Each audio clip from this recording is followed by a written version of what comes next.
You're listening to the Outstanding Life Podcast with your host, Johnny D, the Motivational Cowboy. As a motivational speaker, Johnny D impacts audiences around the world with his message of living the outstanding life. He's a best-selling author, MC, and two-time Grammy-considered artist. This podcast is a place where Johnny D can introduce you to his outstanding friends and share funny, interesting, and heart-provoking stories. Ladies and gentlemen, buckle up. Here comes your host, Johnny D. Hey everybody, I'm Johnny D, the Motivational Cowboy. Welcome to another exciting episode of the Outstanding Life Podcast. Before we get things kicked off today, want to say a big hello to all my friends tuning in on Dirt Road Radio, KYDT 103.1 FM and KBFS 1450 AM. Today, our guest is Karie Millspaugh. She is an author, entrepreneur, speaker, and coach. She has an amazing story, and I cannot wait for y'all to hear this. Karie, you on the line? I sure am. I'm so excited to be here. Everybody, welcome Karie Millspaugh to the show. Karie, I am so excited that we finally got together and you being gracious enough to share your inspiring story with all of us. I'm going to kick things off by just asking you, can you share with us a little bit about your journey to becoming an entrepreneur, speaker, author, coach? I mean, what really inspired you to get into the self-development field? I mean, and wait a second, that was 20 years ago. Happy anniversary. I know, right? The thing is, and as you list out all of those titles, I'm like, maybe I'm just collecting titles. Maybe that's where I'm at. I don't know. What else can I add to that list? What were you first? Well, I think entrepreneur. And you know what's interesting? When we talked prior to this interview, I struggled with that title. I was like, why is that hitting me funny? Something's off. And I had to do a little self-reflection because I see entrepreneurs as, someone from Shark Tank bidding on businesses. Let me take 10% of your company.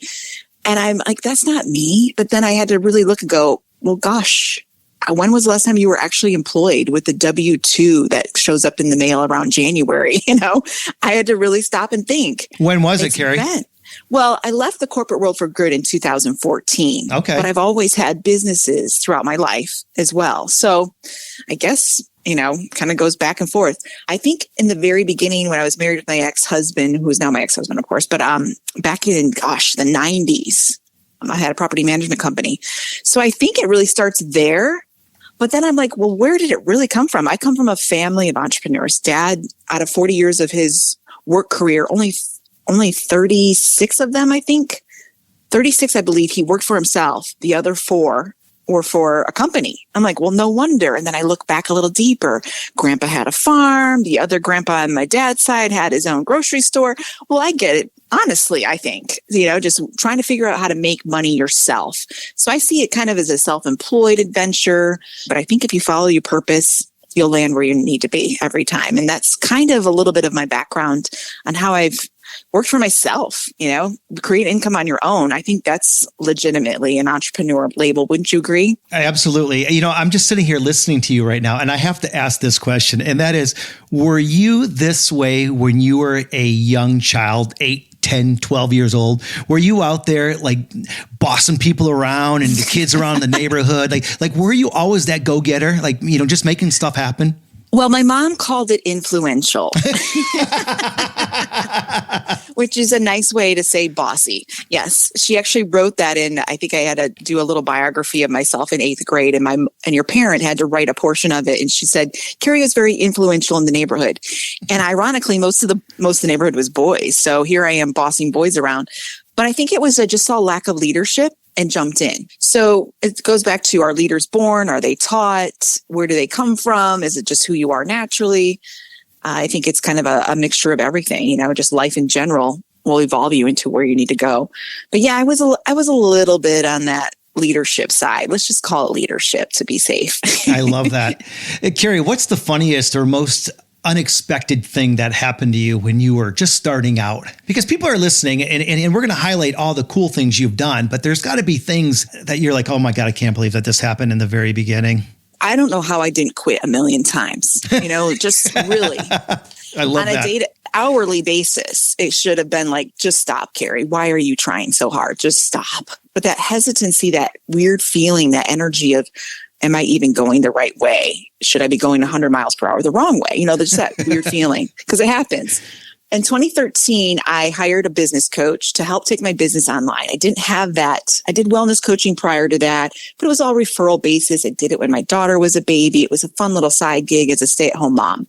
Now it was time to play big. This is 2013. I'm creating my exit strategy from the corporate world. And her job or duty, the task we were assigned to do, was to create interviews with 20 guests to help build your email database. Well, I work during the day. When am I going to do podcast interviews? So I figured out I'd do my lunch hour. And I was working in a physical office back then. I know it's so weird now. So you did work a real job, and you also were an entrepreneur. So to speak, yes. Oh, wow. So you were doing both things. Yes. I know what both sides of the fence look like. Yes, 100%. So I wanted to create my exit strategy. I kind of saw the writing on the wall. I worked for a global business coaching company. Nothing against that. It was great. It was 5 years of, just growing on steroids kind of environment. It was amazing for me. Best thing that ever happened to me, a total God thing. But it was time. I could feel the department was starting to go away. Things were shifting. It wasn't growing. There was no growth. I knew I needed to jump out on my own if I really wanted to make my income soar. Also, I was used to being a stay-at-home mom. And at this point in my life, I was divorced. I just missed out on that bonding you have with your daughter after school and being that first person she sees when she gets home. And I just really missed the flexibility. So I wanted that. She was really my why from the get-go to how do I work from home? How can I be available to her? I love that. So I created this exit strategy with my business mentor, who was a successful business coach as well herself. But the podcast part to the email strategy, this is where it gets wonky. I'm like, how do I do a podcast? Have you ever done a podcast interview out of your car? I mean, this is back in 2013. So we have more technology advantages today, but still it was tricky. I had a work phone. I had my work BlackBerry and I had my work iPhone. And you go and find the most perfect place you think is going to be quiet in some random parking lot, praying that, the dumpster next to you isn't going to get emptied by a garbage truck in that moment, Been there. Yeah. Or that loud motorcycle doesn't rev by, or someone's, tapping on your window like, hey, you okay? Why are you loitering out here in this, food mart parking lot? So all the anxiety that comes with it. Plus you're looking at the clock because you only got an hour lunch and you don't want to be late. And gosh, should you even eat today? But you're managing. The BlackBerry would log into the site, and then the iPhone was the Wi-Fi to hit record. So all the fun things to try to get an interview. But once I was in that moment, I was in my zone of genius is what I call it. And I comes from the book, The Big Leap, which I just love. I did 20 interviews like that.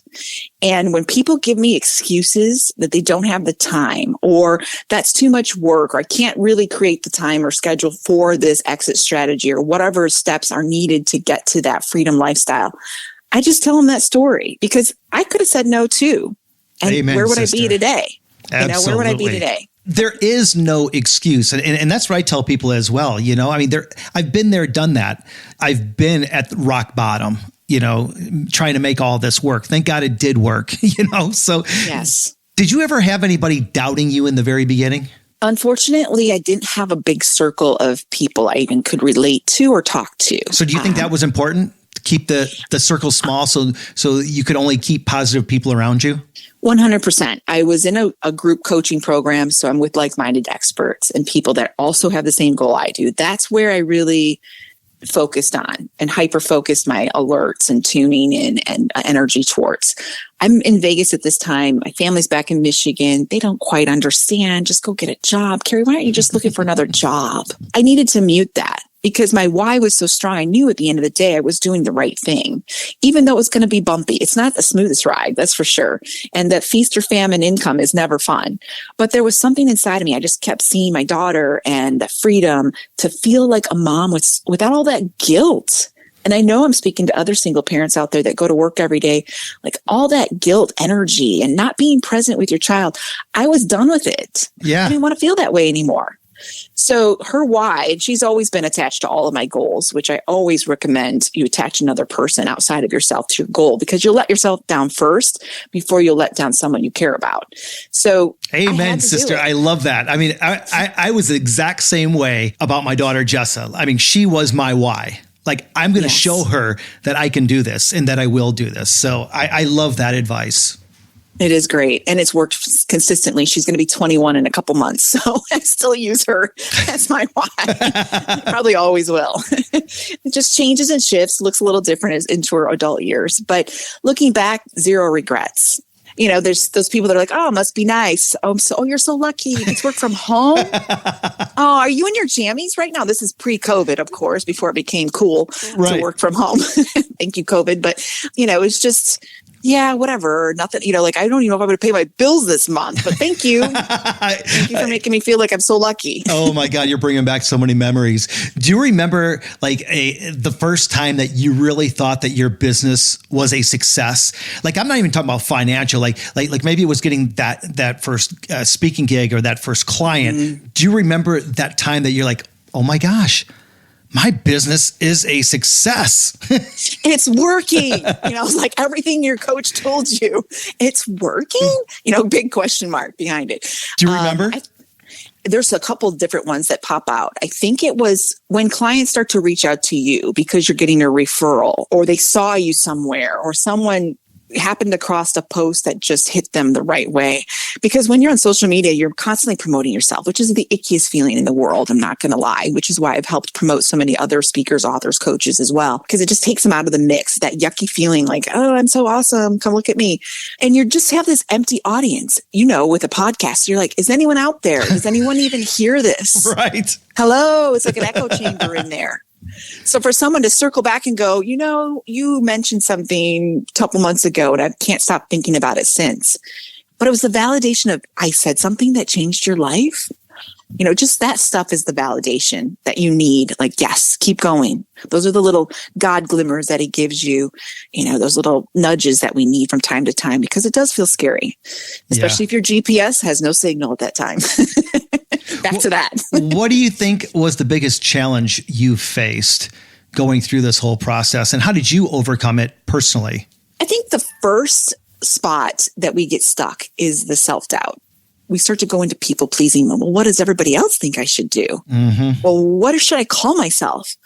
You know, it's that stupid circle of doubt that keeps us stuck. I think that's where I've seen the biggest pitfalls in my career, is when you have clarity. Oh, it's amazing how fast you can go. You can do a rebrand in 5 minutes. Boom, done. I know where I'm supposed to be. You're just like, done. Let's do this. Let's go.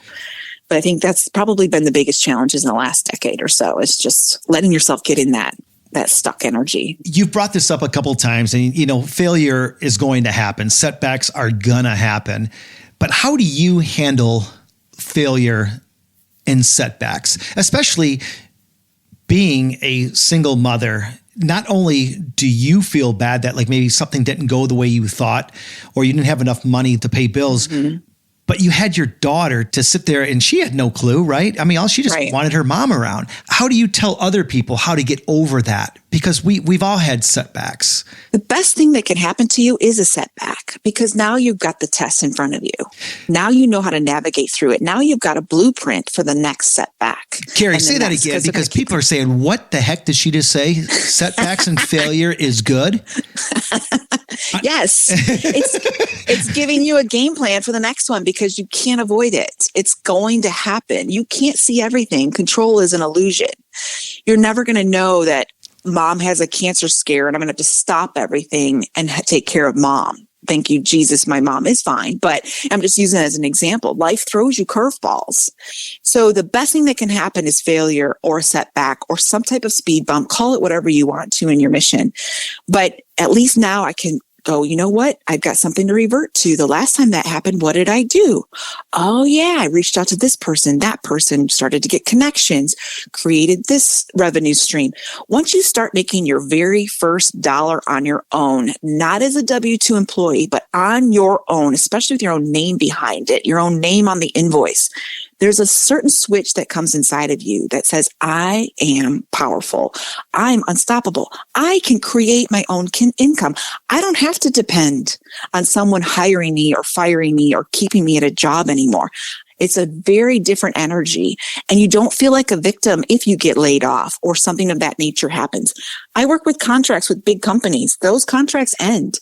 I know I can still drum up income on my own. I've got this business that's been in place for the past decade. So there's that feeling of confidence that comes in. So setbacks are necessary. They're a part of the process.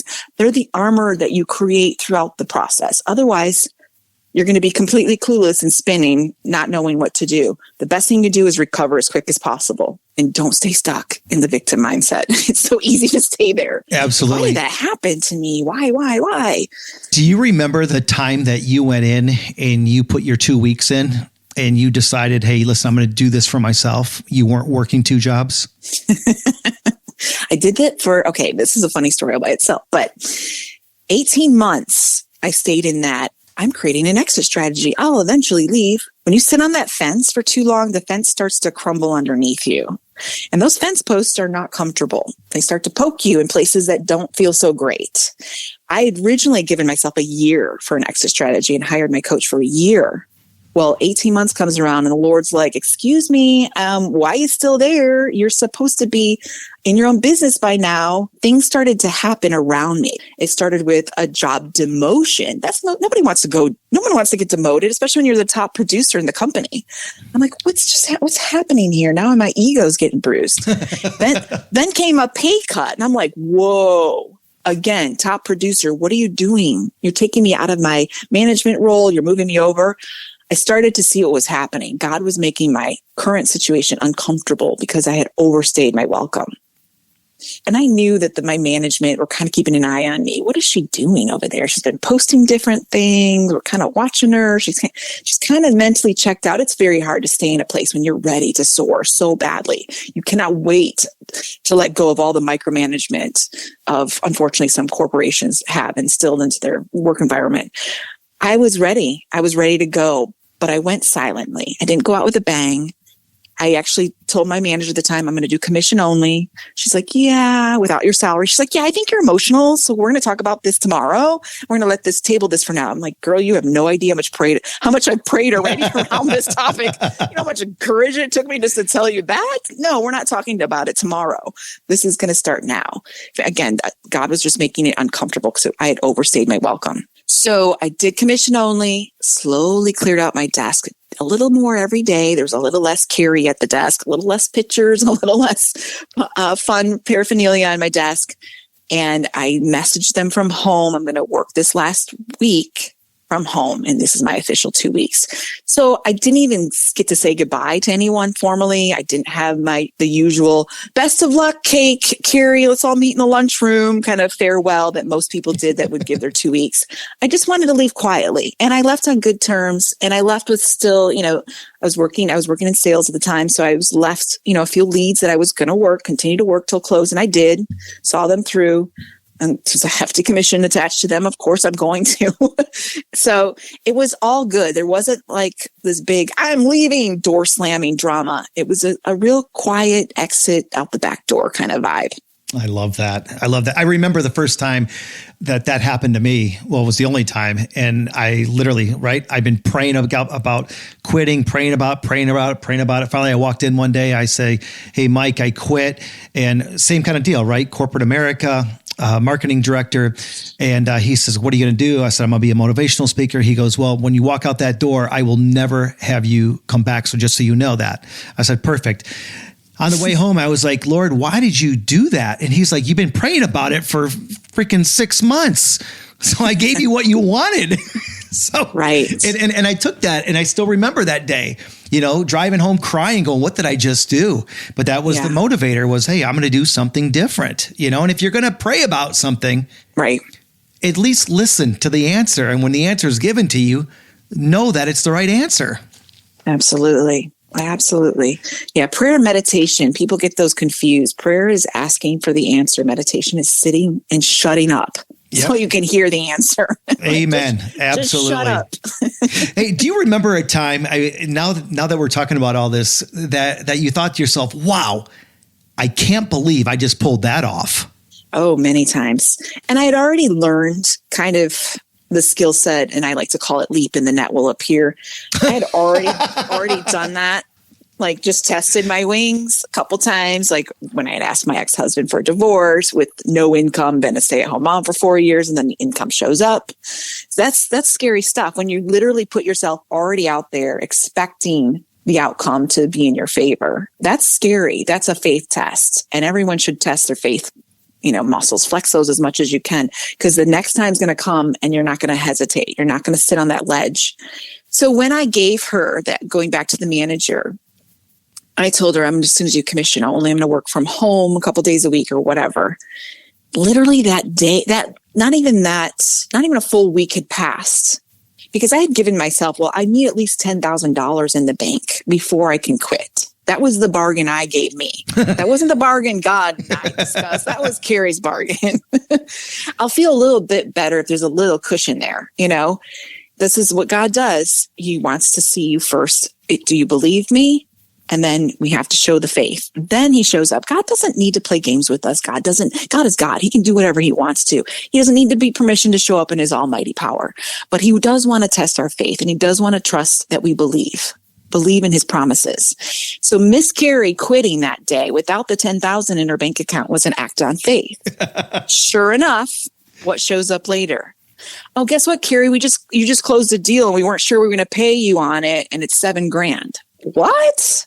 I didn't expect it. I thought this was going to be like a free sale. I didn't even know I was going to get commission on. Totally unexpected. Boom, $7,000. Another client comes forward. I'd like to pay you in full for the next 3 months. Can I send you a check for $3,000? God doesn't play games. Why is it that exactly the $10,000 shows up a week later? Not $10,500, $10,000. Because that's the God we live for. That's the God we serve. He works in those ways. And yes, I felt like, oh my goodness, I pulled this. What else can I do? Like after that, you're like, what else is possible? There's a whole nother energy that comes in. I'm not reliant on Joe Schmo over here, my employer, to make my life better. I'm going to do this myself. And it's exciting. I'm not going to lie. Those that are risk adverse are cringing right now listening to this. And those that hate change are like, oh my gosh, that's the worst thing ever. But some of us are just wired different and like a good challenge. And I know you're wired the same way. So you have me the same language.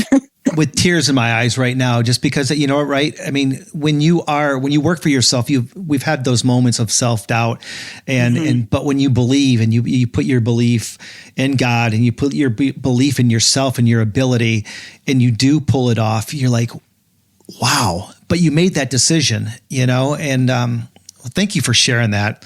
Hey, can you share a favorite quote or a catchphrase that has helped you guide you in your journey? Philippians 4:13, I can do all things through Christ, which strengthens me. I'm a pastor's kid. That one is burned into my DNA. Because again, it's not me. But I know that if I tap into that Holy Spirit power, I'm a different person. It's not about me anymore. I'm not relying on old beliefs. I'm now relying on the Holy Spirit to open doors that are normally shut. Rejection is God's protection and redirection. And a lot of us get stuck staring at that door of rejection because society will think you just didn't try hard enough. You have a different energy when you're a believer. You're like, no, that wasn't my door. There's something behind that door that's no good for me. And the creator that put me on this planet knows my best interests, and I'm going to trust that that's not my door and keep moving forward. So that's my life first. It's everywhere. It's the first one that comes to mind whenever I feel myself kind of getting that anxiety and that shakiness. I know that he's already before me. Karie Millspaugh, I can't thank you enough. We're going to take a quick break, and when we come back, we are going to talk about your 2 best-selling books. So everybody, we're talking right now with Karie Millspaugh. We're going to do a quick break, and we'll be back right after this message. It's time to start achieving your dreams, realize your potential, and start living your best life now.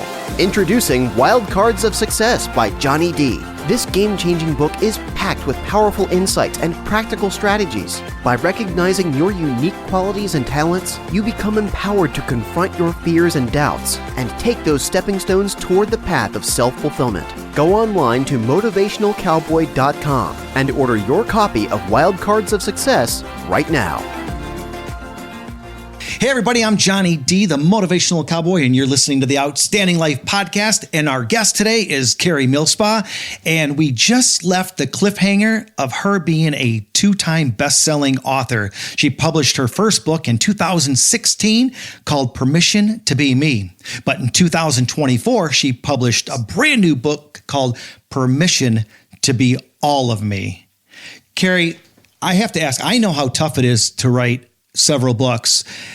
In 2016, you published, I believe, your first book, Permission to Be Me. But in 2024, you wrote another book called Permission to Be All of Me. Talk a little bit about the process of this book and why you wrote these two books. Well, the first one was your starter book. Everyone's got a starter book, right? You know, it's just like, I just want to say I'm an author. But again, I'm still very new in the coaching world, publicly, so to speak. I've been coaching, but it's different when you're online and you're out there and you're in groups and you have colleagues and peers judging you, so to speak, which is just a story in your head. So you knock out that first book. And I literally wrote that first book in 2 all-nighters. It was that easy. And it's a very short book. I look at books as just hash it out and outline like a bunch of blogs pieced together. Sometimes that's the easiest way to attack writing a book in the first place. But there's all that self-doubt that shows up. I could feel myself holding back. And I know other authors know this. I've had so many clients that are authors. You start to write it and you go, ooh, what if my brother reads this? Oh, well, what if this cousin over here reads this piece? And all the judging eyes, you can start to feel them energetically, and it makes you shrink your energy down. It makes you change your story. So that first book, Permission to Be Me, was not about me at all. It's about others. I'm giving others around me permission to be themselves. It's to that young girl that was told, you talk too much. You need to sit down and be quiet. That turns into a public speaker. I was always told I was just too much. Well, guess what? That's what actually gets me clients. They like my energy. They like my positivity. So if I was too much to that second grade teacher, I'm sorry. I have no apologies. So that's why that book was written in the first place. At that time, I was very involved in the new age mindset, and I'll just call it that because it's very easy to get sucked into it when you're in the self-development world. They change God to source energy. God is now the universe. Now you're saying things that makes you feel like you're God. And I didn't even know it. It's kind of a slippery slope. It was just, again, pastor's kid, Jesus follower, finding herself with certain stones around her, looking at psychics for guidance. When did I get here? And it's part of it is in that first book. So in 2019, I had a wake-up call that said it was Jesus who had protected me all along, because I would kept going, trying to explore new things. And it's that I talk about it descriptively in this book, this second book, of how many times he would close that door and protect me. Like, no, Karie, this is not where you belong. Not all spirits are the Holy Spirit. And I got that wake-up call and I went, oh my goodness, how many videos do I have on YouTube? How many blogs? How many posts? Even a book that really shines a light towards this new age, which, just for those listening, if you're not familiar, is kind of a buffet of multiple religions. And it's the ultimate confusion. And it'll pull you away from Jesus. It might lead you to God, but the most important part to me is that God's Son, that's the number one reason why I'm here, is Jesus. And that's what separates every religion. So going forward, I knew in my heart I needed to make this right. So my second book is my redemption book, and it's Permission to Be All of Me, because I don't hold back. The stories, the content, years and years and years of work. I really got crystal clear around 2020 when everything else was getting kind of quiet to really map it out, but it had always been in the back of my mind to write a second book. I share so much turmoil. I want people to live through my stupid stories and to avoid the fires if possible. But more importantly, I want people to realize who I am, who I stand for, and I will take it to my grave. And this was my redemption book. And it was inspired by one day I just couldn't sleep, and I couldn't sleep and I couldn't sleep. I kept thinking again of reliving those videos I had put out there. And I'm like, I feel like a disgrace. How did I represent my king, my savior this way? I'm so disappointed in myself. I couldn't sleep until I just turned the camera on and did like a 45-minute YouTube video of explaining my journey. And that video got thousands of views. And I didn't promote it. I didn't even share it. I was almost scared. Like, okay, Jesus, I did my thing. Here's the video. I posted it. Are you happy with me now? Can I get a good night's sleep? Like, am I good? Are we good? Thumbs up. And then everybody saw it. Cousins I didn't even know I hadn't talked to in years that live in the middle of nowhere, Michigan, were watching it. I'm like, how is this even possible? So I had a talk with my dad. He goes, I hope that testimony, Karie, on YouTube is in your next book. And I'm like, okay, that's the affirmation I need. I need to put it in print and I need to get it out there. And I'm going to share all of it. This is going to be raw, unfiltered. This is the real stuff. This is what it really looks like behind the scenes. And most of all, what's underlying beneath that surface, which is Jesus. So that is why I had to write that redemption book, because I wanted a good night's sleep. No, I'm kidding. And how can people find it? It's on Amazon. There's a hardcover, paperback, Kindle. We're working on the audio, which I'm partially want to do myself. I don't know. Have you ever done an audiobook? No. I mean, we talk for a living, and it's like the last thing I want to do is read what I wrote in my book. You know what I mean? So it's kind of funny that you said that.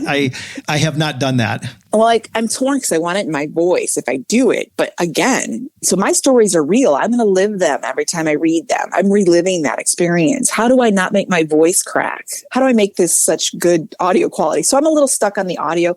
I know it's so good to have a book on audio and how much easier it is for some people that, just prefer to learn that way. So I'll work through it. I'll get past my obstacles.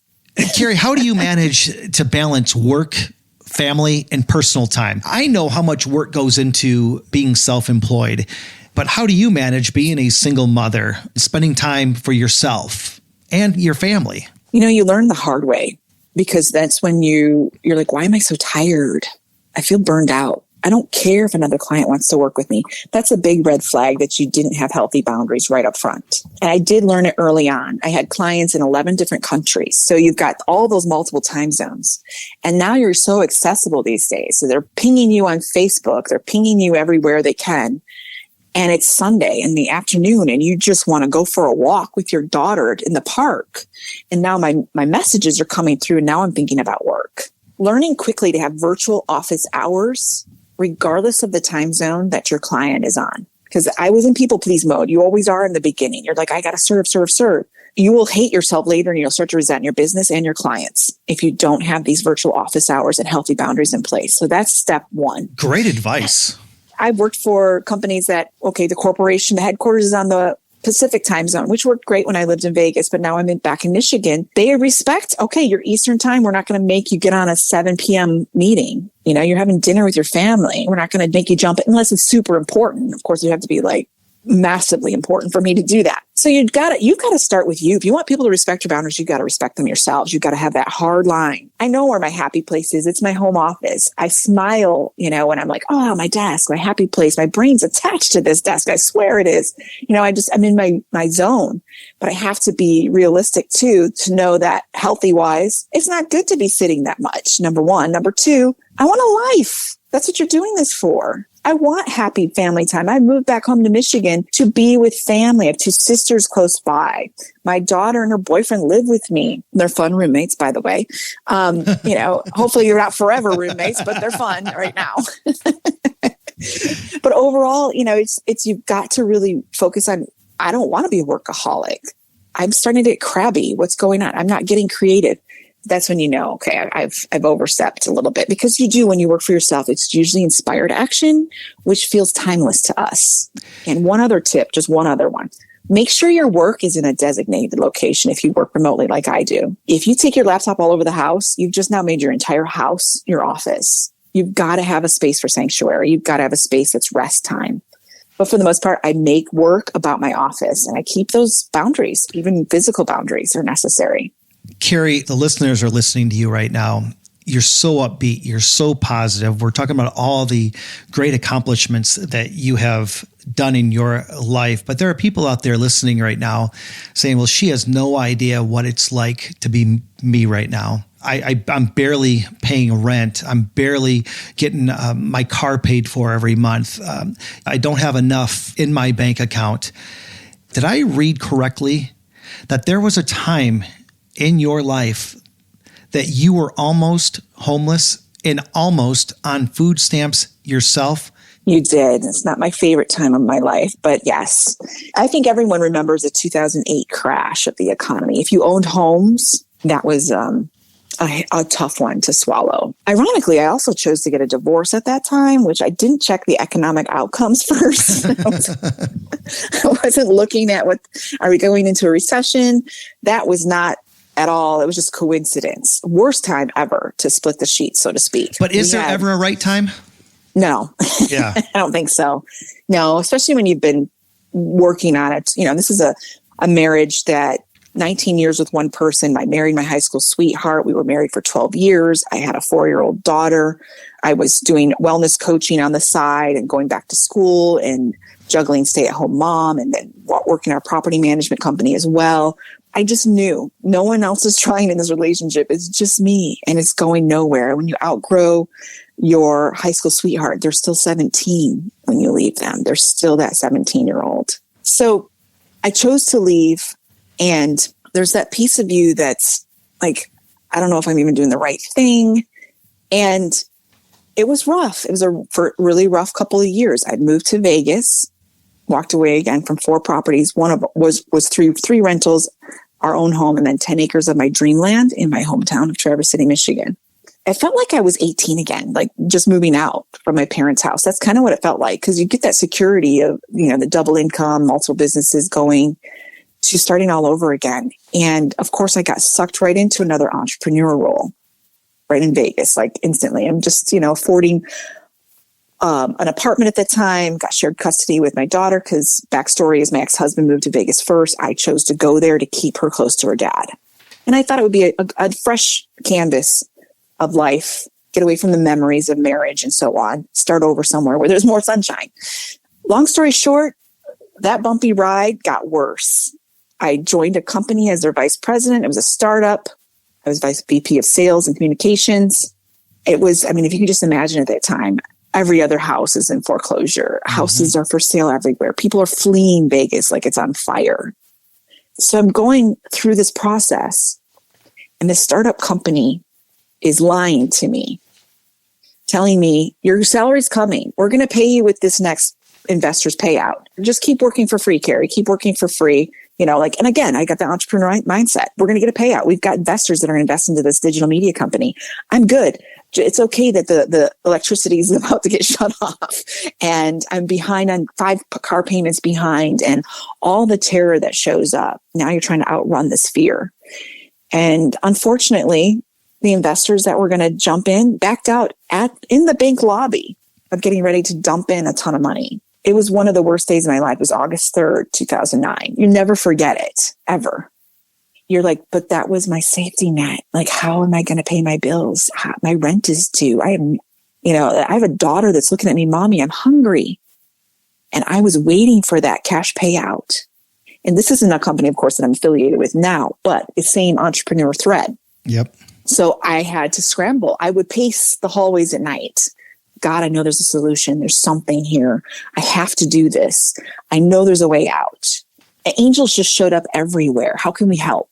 I immediately had a friend of a friend who was like, I've got a friend that's looking for a roommate. I knew I was going to get evicted. The rent was ridiculously high. Anyway, I had overshot.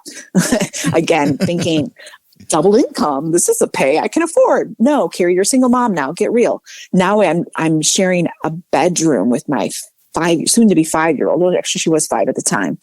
And almost all of my stuff and belongings are in storage. And there was a sweet spot in there where I had to choose to either live in my car or crash on a friend's couch, because the friend I was going to room with or be her roommate was out of town. I didn't even have keys to the place, but we'd already done somewhat of a soft agreement that I was going to move in that month. So I'm waiting. Praise God, I had at least a friend I could crash on the couch with a couple nights, waiting for her to come back home and let me in the door. It was the worst feeling. And yes, getting food assistance at that time, you had to do it in person. And Vegas doesn't have some pleasant area, so to speak. It's pretty rough. Think of LA and other big cities. It's got a rough spot. Sitting next to homeless people. So you were on food stamps? Yes. Oh, wow. It was the most humbling experience I ever went through, to sit next to people that are strung out on something, waiting for my turn to be physically, like now everything's done online or a phone call, where this was physical face-to-face. You're getting interviewed to see if you can qualify to feed your kid. And I'm like, I don't belong here. And nothing against anyone that needs help. But I knew in my soul I wasn't supposed to be there. And if I was going to be there, I was grateful, but I knew it was going to be very temporary. And it was, praise God. It just was a couple months of that in-between energy. I was living off of $500 a month, which was ironically what she was charging me for that room to rent. But it was exactly what I needed to put a roof over her head. I was doing what I could. I just can't thank you enough for just being so honest with myself and everybody listening, because it's great to talk about the success, but people, they want to know that that they're going through stuff. And then when you say that you've really been through it, yes, it really puts things into perspective for everybody. I mean, I remember myself, the same kind of thing. You know what I mean? I had nothing. I know what it's like to buy 5 pounds of potatoes and eat them for a week in different ways. Mm-hmm. I've been there, done that. So, wow. Doesn't it make it sweeter though? 100%. Bitter. I'll tell you what, I love potatoes now. I still like them, but let me ask you this. We're getting down towards the end here, but I want to talk about something kind of fun. You talked about your books, and I can't wait to read them. Even though they're written for women, do you think it's a good idea for men to pick up your book? If there's a man out there that's trying to figure out his wife right now, buy my book. I love that analogy. If there's a guy trying to figure out the dating world, women are so complicated, buy my book. It's the inside, you've got women in your life that are like, why are they always going to happy hour? Or they're doing coffee dates with their girlfriends and they're there for hours. What are they talking about? Buy my book. You'll find out. I love it. Karie, but you also, I want to get this in here because you also helped your dad write a book. Yes. Best project I ever did. Best. What was that like, and why did you do that? My dad had a near-death experience shortly after I published my first book. And ironically, he asked me, it was July of 2016. I had just published my book in June. He's like, what do you think it would take for me to write a book? I must have inspired my dad. That's kind of cool when your dad's your spiritual mentor most of your life, and his little girl inspires him a little bit and makes him see what's possible. And I'm like, Dad, you can do it. You totally could. You could do short stories about faith and the Holy Spirit showing up, because, that's his whole world is letting the Spirit lead. And it was, I said, I'll help you, because I knew it's everybody thinks once upon a time and the end, and all that stuff in the middle is where do I stop? How do I know what's enough? So I helped him sit down with it and, not to skip over this one very important part. July 2016, he tells me he wants to write a book. September 22nd, to be exact, 2016, he has a near-death accident, which we could have lost him easily that day. In the woods, he fell 12 feet from a tree stand that he was putting up in the time, broke his neck and his back in multiple places, and had to army crawl, not even that, barely drag himself out of the woods to get help. He was his own superhero, the hero that day, at age 77. Wow. I might add. Yeah, Dad's made of some grit and grace, let me tell you. So after that, I'm like, Dad, you really wanted to have like a finale to this book or what? He had actually kind of forgot. He even mentioned he wanted to write a book. I'm like, oh no, we're writing the book now. We have to. Like, this is done. This is a promise I made to you and God and everybody watching. Well, it was the biggest and the best, most fulfilling daddy-daughter project I've ever done in my life. That Christmas, I sat down with him. We do blog captions, write down, just do a brainstorming of all the times that the Lord showed up for you and showed you what to do next. Little snippets of stories that would just jog his memory. And I gave him the outline. And that winter was a long winter. And so was the following winter.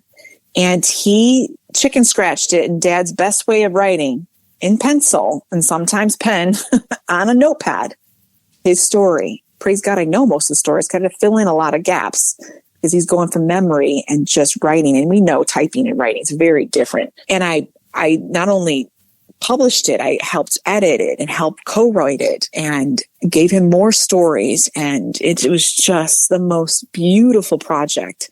Well, what's the name and where can we get it? I know, right? No, you can't know. It's called To Be Eaten Alive Was My Faith, Not My Fear.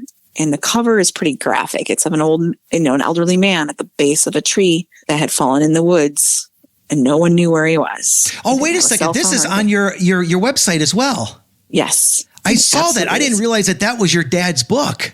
Yep. Oh, yep. Karie. Oh, wow. Okay, cool. Yep. And it's a bunch of short inspirational stories. It's a very easy read. I didn't want to change his voice too much because my dad's a pretty simple man. But again, pastor, worked 20 plus years in the jail ministry, has so many stories. And I'm like, this will live on forever. Dad's 85 now.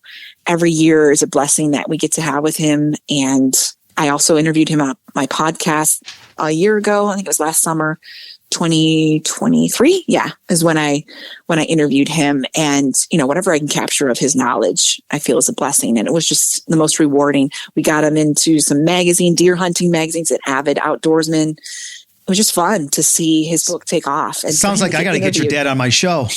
Yeah. He was on a radio show here in Traverse City a couple winters ago. It's just fun to be his little daughter / publicist at times.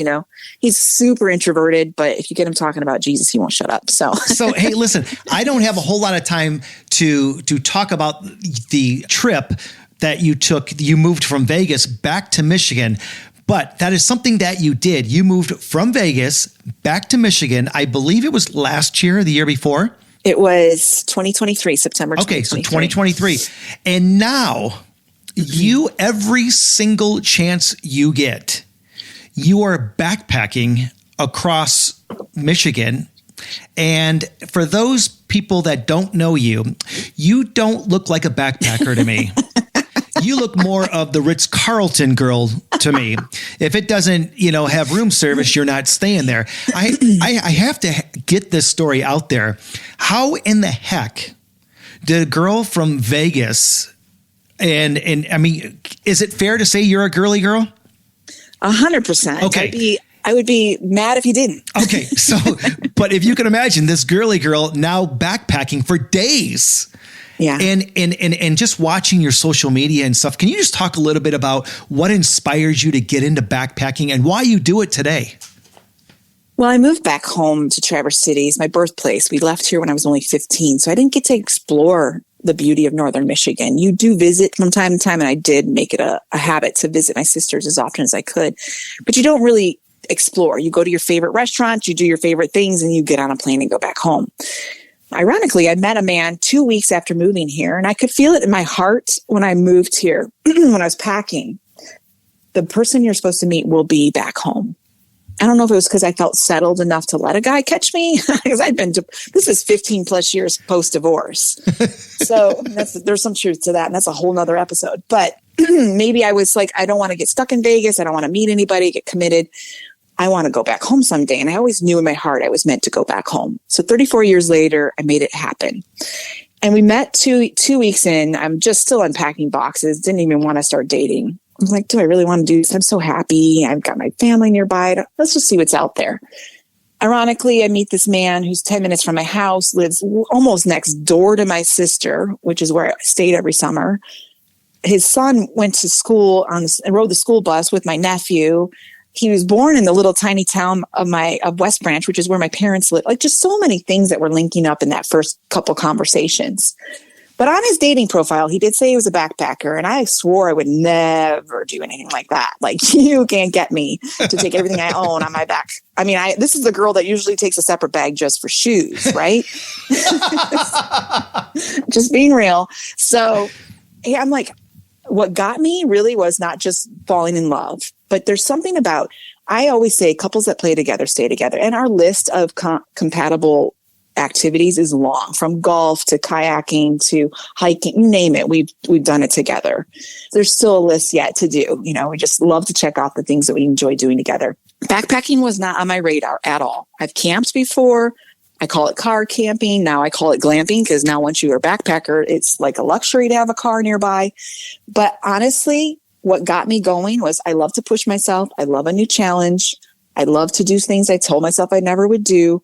Last year, around this time, February, actually, he started pulling out his backpacking gear. And I'm like, wow, that weighs nothing. And you can do what with it? And you can start that, and you can make a meal out of this. And that gear, ooh, this stuff is cool and this stuff is expensive. Like that's when you're like, this is a $400 backpack and those shoes are $300. Like all of a sudden I saw it as kind of fancy. Like this gear isn't just this isn't got a price tag on it. I'm just being real.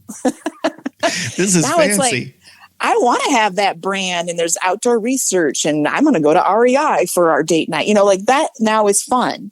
And it was the challenge to actually take everything I can within minimum, of course, or how could I shrink down my little face creams into my little contact lens case that's light enough where I can have 1 or 2 nights worth of face cream, because I'm not giving up my self-care. Because let me just tell you right now, there's still mascara in that pack somewhere. There's a way to still be a girly girl and backpack. And we did 7 trips last year. I'm journaling about it now, which is kind of fun. I bought this camping journal. He's excited to read what I write and relive it again. We're planning out this year. And yes, you do crazy things for love. But in all honesty, there was that selfish need inside of me to say, I can do it. I need to prove to myself I can do hard things again. Every now and then you need that reminder. You got to try new things. You got to keep sharpening the saw and moving forward. And I love it. But I live in such a beautiful place. This is something you never do in Vegas. You die out there. You can't filter water. There isn't any water. Right. So it's the location where you live is definitely important. But God, the beauty I've seen, and nature's my church. It's just heaven on earth. And thanks for sharing it, because your social media is pretty awesome. And speaking of that, how can people find you? I make it easy because it's my first and last name. The part that's not easy is how to spell that last name. But yes, KarieMillspaugh.com. That's KarieMillspaugh. Every handle is the same, from X to Instagram to LinkedIn to Facebook. You'll find Karie Millspaugh everywhere. I fully believe when you do a personal brand, you should brand yourself by your name. It has to be attached to your marketing and so on at some point to make it easy to find you. So that's the best way to find me. I'm everywhere. Karie, I can't thank you enough for sharing your, inspiring and motivating story. Thank you so much. I'm going to give you a couple seconds here. What would you want to tell the audience listening to you and your story? The floor is yours. Take the time to work on yourself. Personal development is the best investment you'll ever make. Get to know who you are, how you're wired, why you do what you do, and how to become even better than the version you were yesterday. I feel like not enough people really take the time to just go inward. We're so busy going outward and trying to look on that external appearance. Work on the inward appearance, and the external will fall into place. I promise. And everybody, that is Karie Millspaugh. I'm Johnny D, the Motivational Cowboy, telling you, be safe, have fun, and have yourself an outstanding day. We'll see you next time right here on the Outstanding Life Podcast. Hey, I'm Johnny D, the Motivational Cowboy. Let me ask you, are you planning a conference, convention, meeting, assembly, or any live event that needs a guest speaker? Man, I would love to be a part of it. For more information, visit motivationalcowboy.com. And don't forget to check out my Outstanding Life podcast every Saturday morning at 6 a.m. right here on Dirt Road, KYDT 103.1 FM. I'm Johnny D, the Motivational Cowboy, telling you, be safe, have fun, and have yourself an outstanding day. Thanks for listening to the Outstanding Life Podcast. Follow Johnny D on Facebook, Twitter, and Instagram at Motivational Cowboy. If you or someone you know would like to be a guest on the show, advertise, or would like to make a donation, please visit motivationalcowboy.com. And remember to have an outstanding day.